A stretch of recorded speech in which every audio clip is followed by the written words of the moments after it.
Francis, does the theory of evolution, which everyone should accept, does it require biologists to be agnostics or atheists if they are to have a coherent worldview?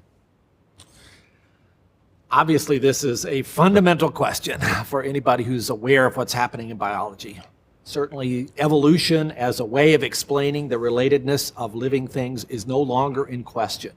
The data, somewhat from the fossil record, but more recently from the study of DNA, is incontrovertible. You can't look at that evidence and not conclude that living things, including ourselves, are all related by descent from a common ancestor. So that's the facts. What does that say about whether or not God was involved? It says nothing at all. It says this was the means by which creation occurred. But did God have a hand in starting that process? I believe he did. And I believe that basically this choice between atheism and agnosticism and belief is influenced in a certain way. Perhaps it limits the number of kinds of alternatives, but it in no way forces one into one of those boxes. And certainly, science is about the natural world. If God has any meaning, God is outside the natural world, at least in part. And so science really can't comment upon whether or not God exists, for which reason I think atheism is the least logical of the choices. Left then between agnosticism and belief, one's decision ultimately comes down not from the study of evolution or any other branch of science, but from other aspects of trying to decide, is it reasonable that there is a God, and if so, that he cares about you and me? I've come to the conclusion that it's more reasonable to say that than to say, I don't know, or that I know he's not there. Some would say that the more we understand the mechanistic processes from biology and then chemistry and then physics and then fundamental theory beneath that, that you have a hierarchy of relationships, of causal relationships that leaves no room for God. There's no room for some intervention in this process because it all flows so naturally. So, Robert, I think the things that science has taught us have perhaps made us more and more clear that the kind of God we should not embrace is a God of the gaps. That we ought not to identify things that we can't quite yet understand in the natural world and say, oh, that must be where God is. Right. We've made that mistake down through time. Some are making it today, frankly, in the theory of intelligent design, which I think falls into that same category. Those are not places that we ought to try to box God in. But having said all of that, there are fundamental questions about not the how, but the why, that science is powerless to answer. And we are still left with this question about why is there something instead of nothing? And how did the universe begin, given that I don't think matter has been seen to create itself in the same way that we understood happened 13.7 billion years ago.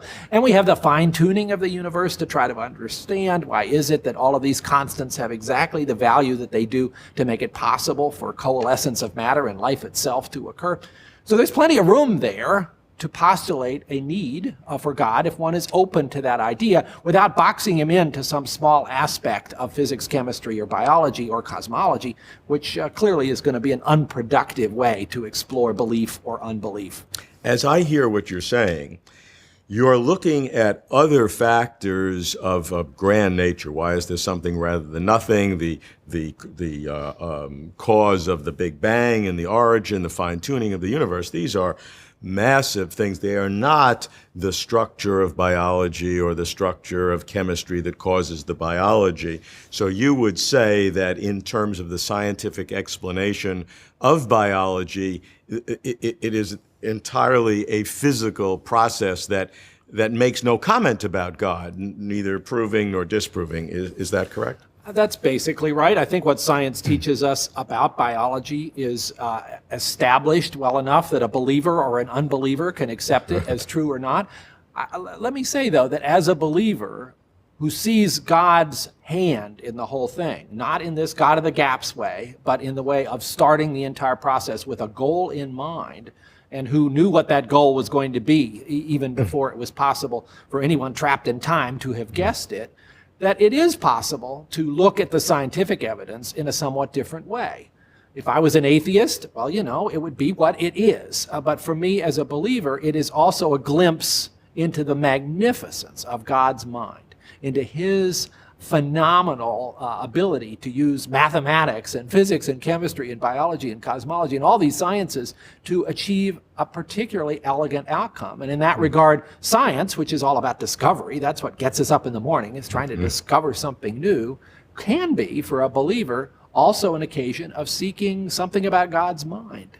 Even if you'll accept the word, even an occasion of worship, where by discovering these things about the natural world, we are appreciating in a small little way, a little bit more about God's grandeur.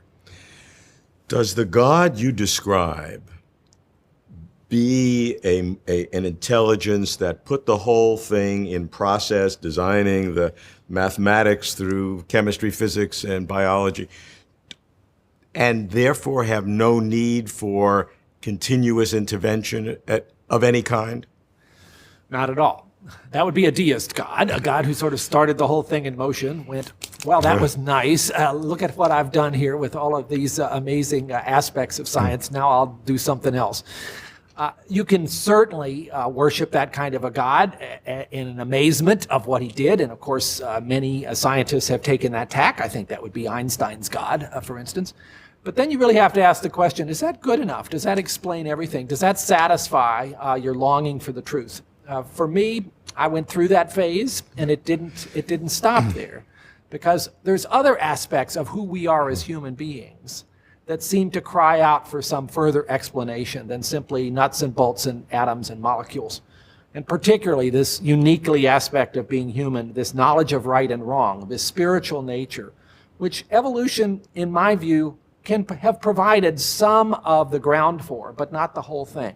And when I seek that kind of information, and I look into my own heart, and I find things like this longing to do right, even though I often don't succeed in doing so, that puzzles me. And as C.S. Lewis has argued very effectively, and I think that's one of the most thoughtful approaches to a rational perspective about a personal God, if you were looking for evidence of a personal God, and you found this thing within yourself that you couldn't easily explain, and it seemed to be there in other human beings as well, wouldn't that be an interesting kind of signpost? I find that compelling. It doesn't prove anything, but it is enough to open your eyes to the possibility that the deist God may be selling God short, that God had a bit more in mind than this. There was more of a purpose, and part of the purpose, maybe, was us.